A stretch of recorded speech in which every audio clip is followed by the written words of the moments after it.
प्रज्ञाशील बनते जी, आप लगातार धरने में हैं, जबकि आकाश लामा जी पूरे देश में घूम रहे हैं और आप कहीं ना कहीं प्रशासन से आपका आमना सामना हो रहा है, तो आप इसे कैसे देखते? कब तक प्रशासन आपको डराएगा?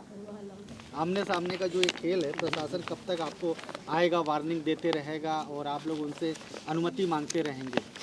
लोकतांत्रिक देश में क्या आप लोग आवाज़ उठाने का आपको अधिकार नहीं है?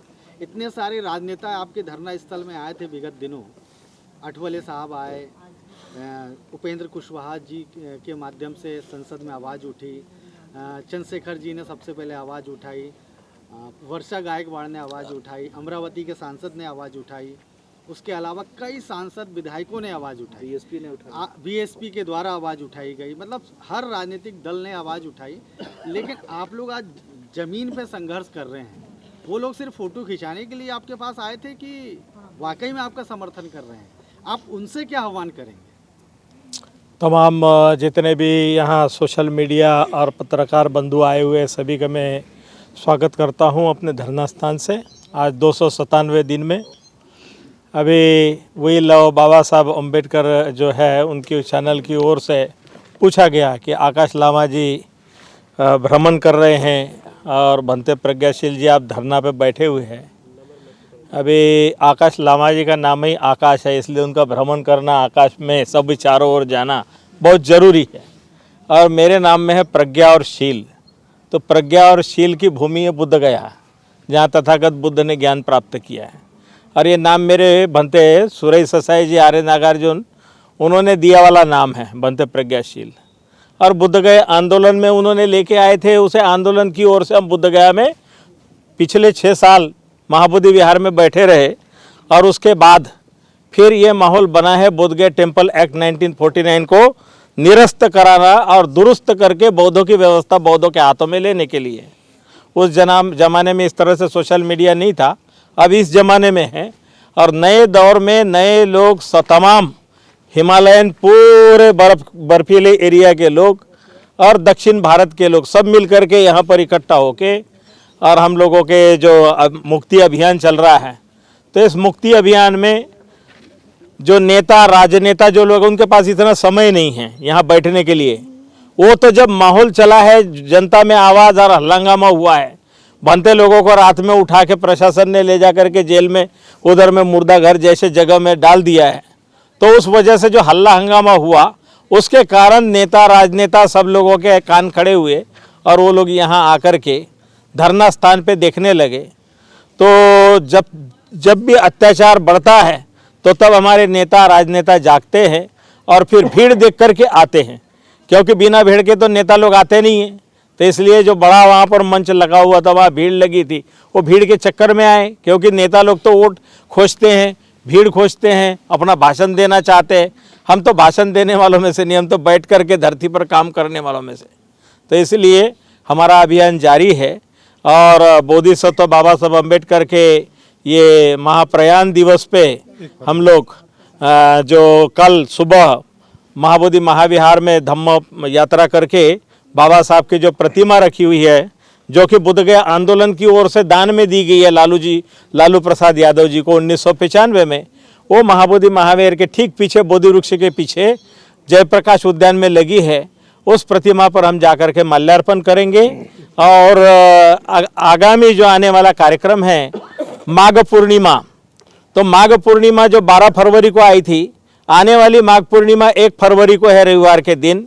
तो हम लोगों ने 1 फरवरी से 12 फरवरी तक कार्यक्रम का एक योजना बनाई हुई है कि तमाम देश के लोग 1 से 12 तक यहाँ आए।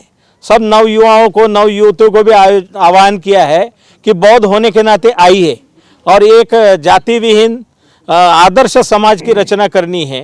तो इसलिए तमाम राज्यों के जो बौद्ध है वो आपस में एक दूसरे के बेटा बेटी का भी परिचय करे और एक नया समाज निर्माण करे, प्रबुद्ध भारत का निर्माण करे, वह भी योजना। और साथ ही साथ पुरातत्व विभाग के जो एक्सपर्ट है, कोई रिटायर हो गए हैं, जो बौद्ध साहित्य के जानकार है, वो तमाम लोगों को हम आमंत्रित करते हैं कि आकर के अपने अलग अलग राज्यों के आकर के अपने एक जगह एक संघ होकर के हम नया समाज निर्माण करना चाहते हैं, उसमें योगदान दे।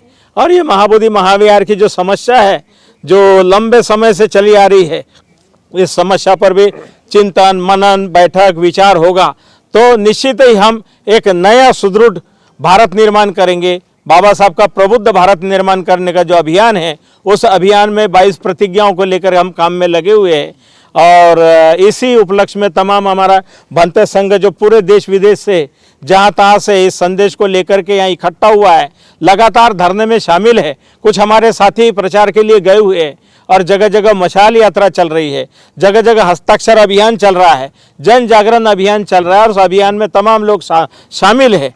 और जो लोग यहाँ आए हुए हैं बुद्धगया में चैंटिंग के नाम से, माने विदेशी लोगों को देखने के बहाने क्या होता है उसके बहाने, तो वो लोग भी यहाँ पर शामिल होने के लिए आए हैं, देखने के लिए आए हैं। और जो अफवाह फैलाई गई कि धरना कब का ही खत्म हो गया, तो वो अफवाह को जानने के लिए भी बहुत से लोग आए हैं।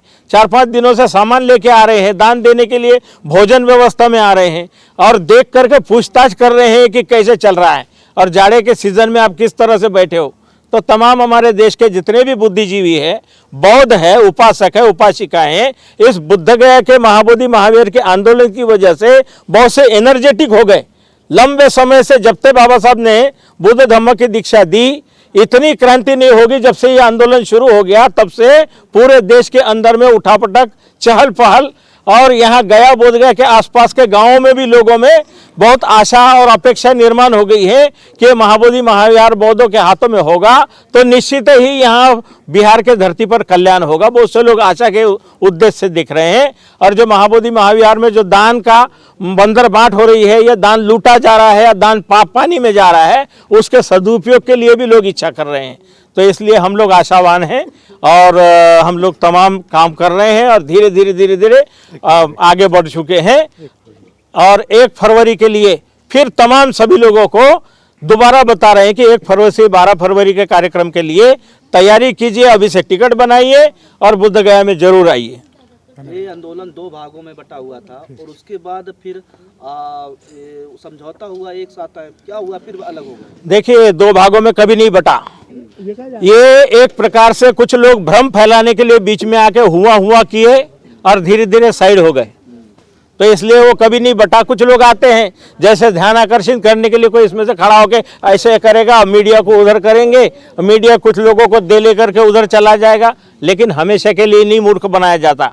तो इसलिए हम तमाम लोग जो जितने भी है सब पहले के ही है, इसमें कुछ 2-4 आए थे, वो 2-4 साइड हो गए हैं।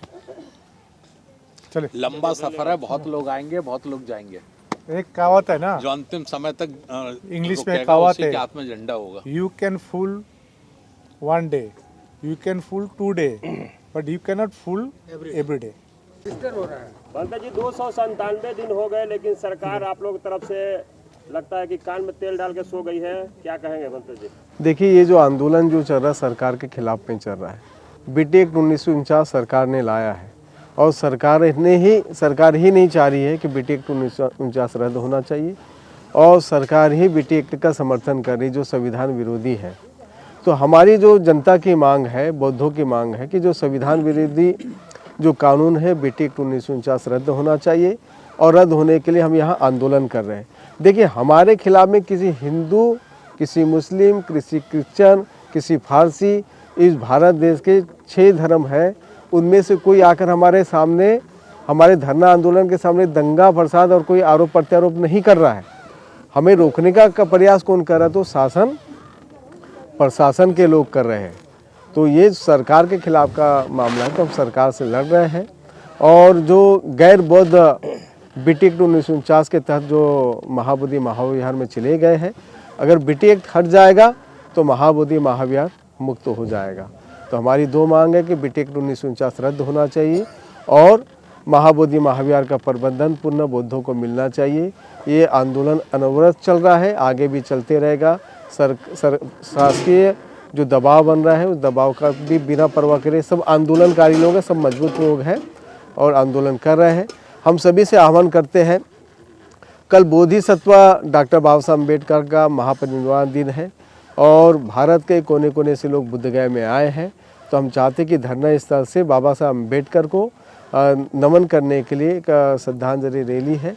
वो श्रद्धांजलि रैली यहाँ से जाएगी, महाबोधि महाविहार के दर्शन करके बोधिसत्व डॉक्टर बाबा साहब अम्बेडकर को पुष्पमाला अर्पित करके यहाँ लौटेगी और धरना स्थल में ही बाबा साहब को श्रद्धा सुमन करने के लिए विचार संगोष्ठी सभा का आयोजन किया गया है। और एक साथों साथ मैं एक आह्वान ये करता हूँ, महाबोधि मुक्ति आंदोलन, धरना आंदोलन को लेकर आज इंडिया बुद्धिस्ट फोरम के माध्यम से जो चल रहा है, उस आंदोलन को लेकर माघ पूर्णिमा यानी 1 फरवरी को 1 साल हो रहा है। तो हम जनता से आह्वान करते हैं कि लाखों की संख्या में वो बोध गया आए और अपनी मांगों के लिए अपनी आवाज़ को बुलंद करें। अगर आप आंदोलन के साथ में खड़े होंगे तो महाबोधि महाविहार जल्द मुक्त होगा। आपका खड़ा रहना ही महाबोधि महाविहार को मुक्त करना है। अगर आज जो आपको चांटिंग करने के लिए या पूजा करने का जो अवसर मिला, उसके पीछे अनागरिक धम्मपाल जी का बहुत बड़ा त्याग है, योगदान है। अगर अनागरिक धम्मपाल जी महंत से नहीं लड़े होते, शासन प्रशासन से नहीं लड़े होते, तो आपको आस्था प्रकट करने का अवसर भी नहीं मिला होता। हाँ जी, आप लगातार इस आंदोलन से जुड़े हुए हैं और मशाल यात्रा मध्य प्रदेश में निकाली गई आपके माध्यम से। आकाश लामा जी पूरे देश के अंदर में मशाल यात्राएं निकाल चुके हैं। वो मशाल यात्राओं का दौर लगभग थम गया है और अब आप लोगों ने निर्णय लिया है कि आंदोलन को इस तरीके से खुले मैदान में करेंगे, लेकिन प्रशासन की ओर से लगातार आप पर दबाव दिया जा रहा है कि आप लोग धरना ना करें। तो इसका कैसे आप उपचार करेंगे कि आप लोग बहुत ही बिना रोक टोक के धरना कर सकें? त्रिपुरा में है शांति मशाल यात्रा अभी भी जारी है। आपको आपकी जानकारी के लिए बता देना चाहता हूँ कि अरुणाचल प्रदेश और त्रिपुरा में भी अभी शांति मशाल यात्रा प्रारंभ है और साथों साथ अभी जस्ट 29 तारीख को बालाघाट में बालाघाट के तहसील में कटंगी में वहाँ पर भी शांति मशाल धम्म यात्रा का आयोजन किया जा चुका है। हज़ारों की संख्या में लोग जुट रहे हैं और काफ़ी समर्थन मिल रहा है।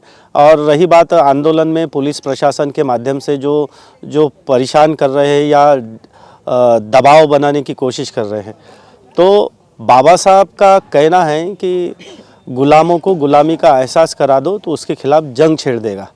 तो लोग जो है मानसिक गुलाम में हैं और मानसिक गुलामी में फंसे हुए, इसलिए वो मानसिक गुलामी में फंसे होने की वजह से खुले रूप से सामने नहीं आ पा रहे हैं। और हम लोग जो हैं, हम लोग मानसिक गुलामी से मुक्त हो चुके, इसीलिए निडरता से शासन प्रशासन का बिल्कुल सामना कर रहे। इसके पहले भी उन्होंने गोलंबर से उठाकर उनको तकलीफ़ हो रही थी, उनके ऊपर के आकाओं को तकलीफ़ हो रही थी, जो नेता थे उनको तकलीफ़ हो रही थी। तो गोलंबर से उठाकर हमारे जो पूजनीय भिक्खु संघ हैं, जो धरना आंदोलन चला रहे, भूख हड़ताल पे बैठे थे, उनको हटाया गया था, दवाखाने में ले जाया गया। प्यारी प्यारी मीठी मीठी बातें करते हैं, लुभाने की बात करते हैं। लेकिन आप देखिए भिक्खु कितने सिंपल है। चाहे भिक्खु उस समय में ये एक्शन ले सकते थे कि हाई कोर्ट में जाके जिन जिन पुलिसों ने उठाया है वहाँ से, और जो पुलिस लोगों ने वहाँ से उठाकर दवाखाने में छोड़ दिया, एसपी और थाना प्रभारी, इनके ऊपर में हाई कोर्ट में रीट पिटीशन दायर किया जा सकता था। लेकिन भगवान बुद्ध के जो शिष्य है वो कितने धम्म को आचरण करने वाले लोग हैं, धम्म का पालन करने वाले लोग हैं। आप सोचिए कि इतना डराने के बावजूद डरे नहीं। और अभी भी वही हाल चल रहा है कि अभी भी डराने की कोशिश की जा रही है। क्या बोलते, जो बोल नहीं सकते हैं, जो सामने आकर सामना नहीं कर सकते, ऐसे लोगों को दबाने की कोशिश की जाती है। लेकिन उनको मालूम नहीं है कि ज़मीन के अंदर में बीज डाल दिया जाए ज़मीन में और उसको हल्का सा पानी मिल जाए तो वो ज़मीन फाड़कर वो बीज जो जिसको दबाया जाता है वो बीज निकलता है। तो अभी बीज निकल चुका है, पेड़ बन चुका है, पौधा बन चुका है। अब ये बहुत बड़ा वृक्ष का एक आकार ले चुका है ना। तो इस पेड़ को अभी काटा नहीं जा सकता है और ना ही इसको नष्ट नहीं किया जा सकता। इसलिए हमारा निवेदन है कि शासन प्रशासन से हम मानते हैं कि यहाँ के एसपी और एसडीओपी साहब और थाना इंचार्ज प्रभारी, इनके ऊपर में क्या बोलते ऊपर के जो अधिकारी है, ऊपर के जो नेता है, उनका दबाव है। हम निवेदन करते हैं नेताओं से, जो लोग शासन प्रशासन, कलेक्टर पर, एसडीओपी साहब पर, थाना प्रभारी पर आप लोग जो दबाव बना रहे, हम निवेदन करते हैं कि आप उन पर दबाव न बनाते हुए हमसे सीधा बात कीजिए। और हमारे जो प्रमुख है आकाश लामा जी, माननीय आकाश लामा जी और पूज्य भदंत प्रज्ञाशील भंती जी, अपने धम्म प्रकाश भारती जी और भंती जी, तो आप इनसे बात कीजिए। ये लोग जो है यानी हम सब लोग मिलकर जो है धरना इसलिए कर रहे हैं कि 1949 बीटी एक्ट जो है ये रद्द होना चाहिए और बौद्धों की जो विरासत है बौद्धों को वापस होना चाहिए। और जब तक कि बौद्धों की विरासत बौद्धों को वापस नहीं होगी तो हम ये आंदोलन जारी रखेंगे और हम महाबोधि महाविहार किसी भी सूरत में हम बौद्धों को लेकर ही रहेंगे। यही हमारा लक्ष्य है, उसी लक्ष्य को लेकर हम ये आंदोलन धर्म प्रचार। आप देख रहे हैं WLBS न्यूज। चैनल को सब्सक्राइब करना और बेल आइकन को प्रेस करना ना भूलें।